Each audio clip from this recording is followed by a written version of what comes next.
He drove the lunar rover about a mile from the Challenger lunar module, parked it, and aimed its camera at the landing site. That was procedure. What came next was not in any procedure. He climbed down from the rover and knelt in the gray dust of the Taurus-Littrow valley. With his gloved finger, he drew 3 letters, T, D, C. Tracy Dawn Cernan, his daughter. She was 9 years old and at home in Houston, and did not yet know that her father had just written her initials in a place where they would outlast every building, every city, every language, and every civilization that had ever existed on Earth. Then he stood up, walked back to the ladder, and looked at the surface of the moon one more time. He did not want to leave. It was December 14th, 1972. Nobody has been back since. That moment, a man kneeling in the dust of the moon to write a child's initials before the most important departure of his life, is not in the history books the way it should be. But it belongs there, because it contains something the official record does not: the specific human cost of doing something as extraordinary as this, and then being told it is over. This is the story of Gene Cernan, the last man on the moon, the 11th person to stand on the lunar surface, and the last to leave it. The man who looked at the valley where he had spent 3 days and said what he believed would be a temporary goodbye. And the year 1972, when America reached the moon for the 12th time and decided, quietly and without sufficient ceremony, not to return. Eugene Andrew Cernan was born on March 14, 1934, in Chicago. His father worked with his hands. His mother was determined that her children would go further than the neighborhood. He grew up in the suburbs, earned his naval aviator wings, studied electrical engineering at Purdue University and aeronautical engineering at the Naval Postgraduate School, and was selected for NASA's 3rd astronaut group in 1963. His first mission, Gemini 9A, in June 1966, included a spacewalk so physically demanding, the heat, the exertion, the lack of handholds in the vacuum, that his visor fogged with perspiration and he barely got back inside the capsule. He came back. He always came back. His second mission was Apollo 10 in May 1969, the dress rehearsal for Armstrong's landing. Cernan and Commander Tom Stafford descended in the lunar module to within 47,000 feet of the surface, close enough to see individual craters and boulders in clear detail. The landing site that Armstrong would walk on 2 months later was visible below them. The mission rules were clear: do not land, come home. Cernan later said it was among the hardest things he had ever done, to be that close, to see it that clearly, and to pull up and go home. He spent the next 3 years as backup commander for Apollo 14, and then in full preparation for Apollo 17, training the way he trained for everything, completely, methodically, leaving nothing to chance. When his turn finally came in December of 1972, he had been orbiting the moon and rehearsing the landing for 3.5 years. He was 38 years old. This was going to be his only time on the surface. He intended to use all of it. In September of 1970, President Nixon had canceled Apollo 18, 19, and 20. The stated reason was the budget: Vietnam, the economy, shifting national priorities. America had beaten the Soviets. The purpose of the program had been to win a race. The race was over. What the moon itself might still offer, what questions remained unanswered about its formation, its history, the record of 4.5 billion years of the solar system's past that lay preserved in its ancient surface, These were arguments that lost in Washington. Apollo 19 had been scheduled to land in the Fra Mauro Highlands, the site that Jim Lovell never reached. Apollo 20 would have explored the far side. They never flew. Cernan was furious about the cancellation for the rest of his life. He flew his mission anyway, with everything he had. Apollo 17 landed at the Taurus-Littrow Valley on December 11, 1972. Cernan and lunar module pilot Harrison Schmitt, the only trained geologist ever to walk on the moon, spent 75 hours in a valley flanked by mountains that had not moved in 3 billion years.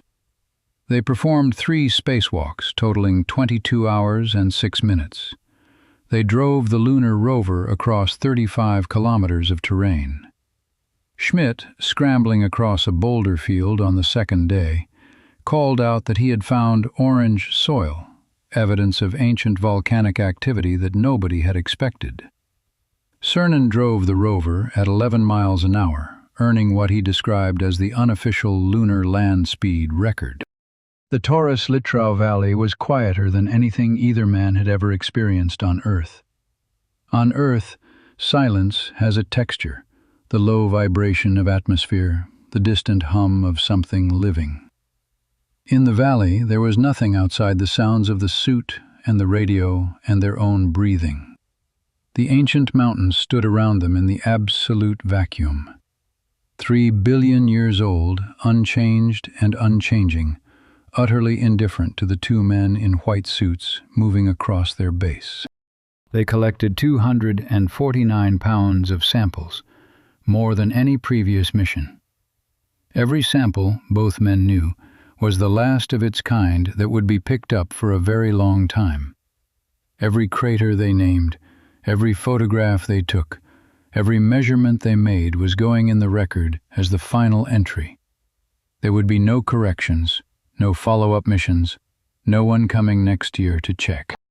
The final morning, December 14th, began before they had slept much. Both men had been lying in hammocks in the cramped cabin, in the absolute silence of the moon, knowing that this was the last night. They ate. They finished preparations. They opened the hatch one final time to discard equipment they would not need for the journey home. Cameras, tools, backpacks, anything that was not worth its weight in fuel was thrown out onto the surface. Weight was critical. The ascent engine had just enough fuel to reach orbit with almost nothing to spare. Cernan drove the rover to its parking spot a mile away, aimed its camera at Challenger, and stepped down from the vehicle. He knelt in the dust. He drew 3 letters for his daughter. Then he walked to the ladder. He put his boot on the bottom rung and gripped the rail and turned to look at the valley one last time. He had prepared a speech. He said that America's challenge of today had forged man's destiny of tomorrow. He said they were leaving as they had come. He said, and he meant every syllable, that God willing, as we shall return, with peace and hope for all mankind. Then he climbed up. He paused at the top. He looked back down at the surface of the moon for the last time. He later said he had thought, "God damn, I have to leave." He went inside. The hatch closed. "Let's get this mother out of here," he radioed Mission Control. The ascent engine fired. Challenger rose from the Taurus-Littrow Valley. Through the window, Cernan watched the surface fall away, the rover parked a mile off, growing small, the mountains shrinking, the valley becoming a gray triangle in an ancient landscape, and then the moon itself. He met Ron Evans in the command module America, orbiting above. 3 days later, on December 19th, they splashed down in the Pacific Ocean. The program was over. The reason it was over was not that the moon had been learned from, as much as it could teach. The reason was the same reason it had started: politics. The space race had been about beating the Soviets. America had beaten the Soviets. The Apollo program had been a weapon in a Cold War. When the Cold War's most visible front was closed, the weapon was decommissioned. The moon itself had not changed. Only the politics around it had. Gene Cernan spent the rest of his life trying to change those politics back. He testified before Congress. He gave speeches. He appeared in a documentary made by a filmmaker who had spent years persuading him to tell the story. He said, more times than can be counted, that humanity's return to the moon was inevitable, and that the only question was how long it would take. He expressed his conviction that not too long into the future was what he had said and what he meant. He also believed, this is what stayed with him most, that the men who had walked on the moon had understood something about the planet they left behind that could not be fully communicated to people who had not been there. The distance made the Earth legible in a way it could not be from within it. He said that understanding might be the most important gift Apollo ever gave the world, and that it had not yet been appreciated. He died on January 16, 2017. He was 82 years old. He died not having seen anyone return to the moon. He had waited 44 years. The letters T.D.C. he drew in the dust of the Taurus-Littrow Valley are still there.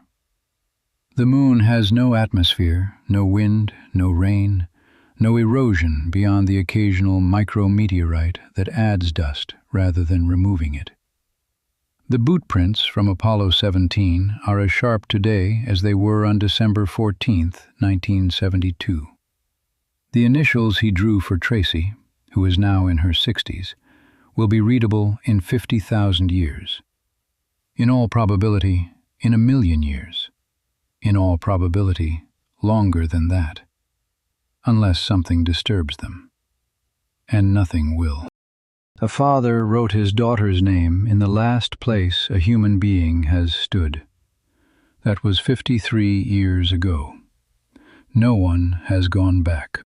Cernan believed they would. He said so at the bottom of a ladder, looking at a valley on the moon, before he went inside. He said it because he meant it. He left the letters in the dust because he meant that too. Subscribe. There are more quiet legends still waiting to be told.